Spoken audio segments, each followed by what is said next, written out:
Life is nasty, brutish, and short. Hell is truth seen too late.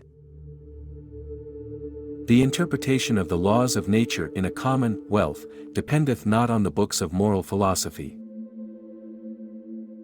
What is the heart but a spring, and the nerves but so many strings, and the joints but so many wheels, giving motion to the whole body?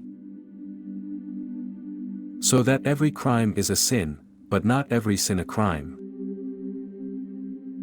Words are the counters of wise men, and the money of fools. So that in the first place, I put for a general inclination of all mankind a perpetual and restless desire of power after power, that saith only in death.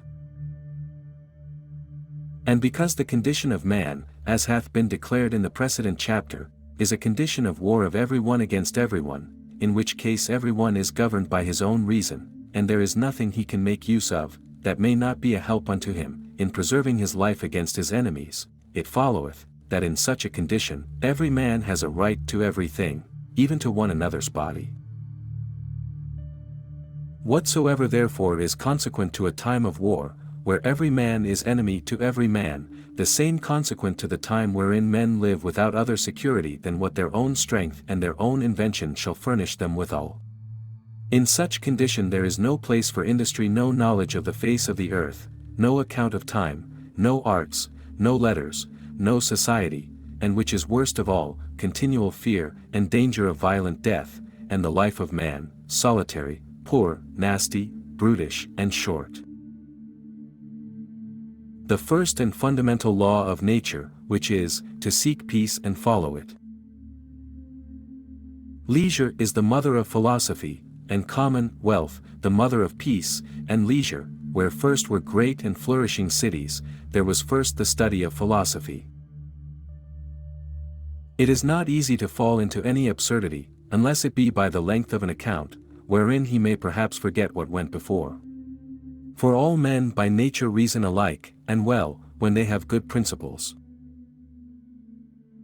This is the generation of that Leviathan, or rather, to speak more reverently, of that mortal God, to which we owe, under the immortal God, our peace and defense.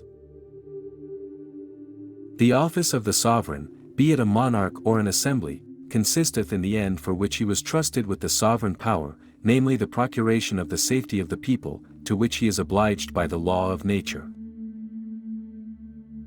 Felicity is a continual progress of the desire from one object to another, the attaining of the former being still but the way to the latter. The first cause of absurd conclusions I ascribe to the want of method. And covenants, without the sword, are but words, and of no strength to secure a man at all. The passion of laughter is nothing else but a sudden glory arising from sudden conception of some eminency in ourselves, by comparison with the infirmities of others, or with our own formerly.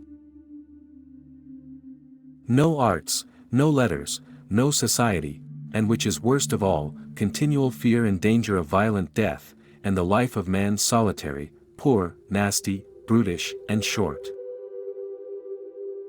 For it can never be that war shall preserve life, and peace destroy it.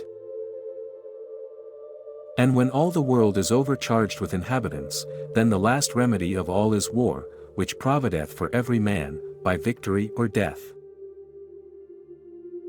And if a man consider the original of this great ecclesiastical dominion, he will easily perceive, that the papacy is no other than the ghost of the deceased Roman Empire, sitting crowned upon the grave thereof, for so did the papacy start up on a sudden out of the ruins of that heathen power.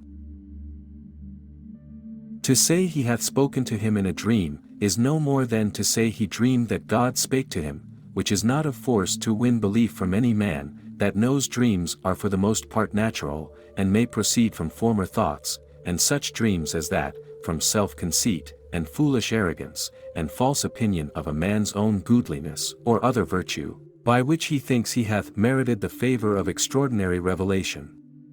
To say he hath seen a vision, or heard a voice, is to say, that he dreamed between sleeping and waking, for in such manner a man doth many times naturally take his dream for a vision, as not having well observed his own slumbering. To say he speaks by supernatural inspiration, is to say he finds an ardent desire to speak, or some strong opinion of himself, for which he can allege no natural and sufficient reason. So that though God Almighty can speak to a man, by dreams, visions, voice, and inspiration, yet he obliges no man to believe he hath so done to him that pretends it, who, being a man, may err, and, which is more, may lie. He that is to govern a whole nation, must read in himself, not this, or that particular man, but mankind, which though it be hard to do, harder than to learn any language, or science, yet, when I shall have set down my own reading orderly, and perspicuously, the pains left another, will be only to consider, if he also find not the same in himself. For this kind of doctrine, admitteth no other demonstration.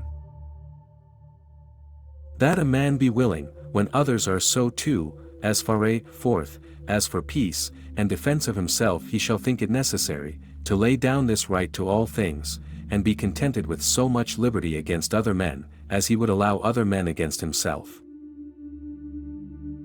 For such is the nature of men, that howsoever they may acknowledge many others to be more witty, or more eloquent, or more learned, yet they will hardly believe there be many so wise as themselves, for they see their own wit at hand, and other men's at a distance. And this fear of things invisible, is the natural seed of that, which every one in himself calleth religion, and in them that worship or fear that power otherwise than they do, superstition. For all uniting of strength by private men, is, if for evil intent, unjust, if for intent unknown, dangerous to the public, and unjustly concealed. Christian kings may err in deducing a consequence, but who shall judge? Art goes imitating that rational and most excellent work of nature, man. For by art is created that great Leviathan called a common, wealth or state, in Latine civitas, which is but an artificial man, though of greater stature and strength than the natural, for whose protection and defense it was intended, and in which the sovereignty is an artificial soul, as giving life and motion to the whole body, the magistrates and other officers of judicature and execution, artificial joints, reward and punishment, by which fastened to the seat of the sovereignty, every joint and member is moved to perform his duty, are the nerves, that do the same in the body natural, the wealth and riches of all the particular members, are the strength, salus populi, the people's safety, its business, counselors, by whom all things needful for it to know, are suggested unto it, are the memory, equity and laws, an artificial reason and will, concord, health, sedition, sickness, and civil war, death. But all this language gotten, and augmented by Adam and his posterity, was again lost at the Tower of Babel, when by the hand of God, every man was stricken for his rebellion, with an oblivion of his former language. Another doctrine repugnant to civil society, is that whatsoever a man does against his conscience, is sin, and it dependeth on the presumption of making himself judge of good and evil. For a man's conscience and his judgment are the same thing, and as the judgment, so also the conscience may be erroneous. As first a man cannot lay down the right of resisting them, that assault him by force, to take away his life, because he cannot be understood to aim thereby, at any good to himself. The right of nature, which writers commonly call jus naturale, is the liberty each man hath, to use his own power, as he will himself, for the preservation of his own nature, that is to say, of his own life, and consequently, of doing anything, which in his own judgment, and reason, he shall conceive to be the optest means thereunto.